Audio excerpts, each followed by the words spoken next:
கிருஷ்ணகிரி மாவட்டம் ஒசூரில் ஆங்கில புத்தாண்டையொட்டி நடத்தப்பட்ட வேர்க்கடலை திருவிழாவில் ஏராளமான பக்தர்கள் பங்கேற்றனர். அங்குள்ள ராஜகணபதி நகரில் உள்ள ஸ்ரீ ராஜகணபதி வரசித்தி ஆஞ்சநேயர் கோவிலில் ஆங்கில புத்தாண்டையொட்டி கடலக்காய் திருவிழா நடத்தப்படுவது வழக்கமாகும். இந்த ஆண்டிற்கான விழாவில் ஆஞ்சநேயருக்கு அதிகாலை முதலே சிறப்பு பூஜைகள், யாகங்கள் செய்யப்பட்டன. இதனைத் தொடர்ந்து பக்தர்கள் தாங்கள் கொண்டு வந்திருந்த கடலக்காய்களை ஆஞ்சநேயர் மீது எறிந்து வழிபாடு நடத்தினர்.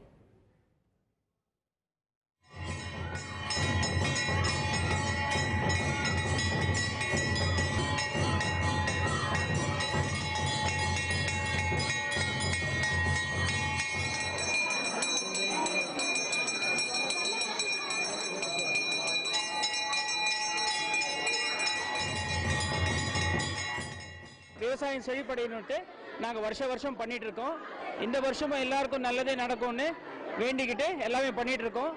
இங்கே விசேஷம் என்னன்னா, ஆஞ்சநேயருக்கு பிடித்தமான ஒரு விஷயம் வேர்க்கடலை.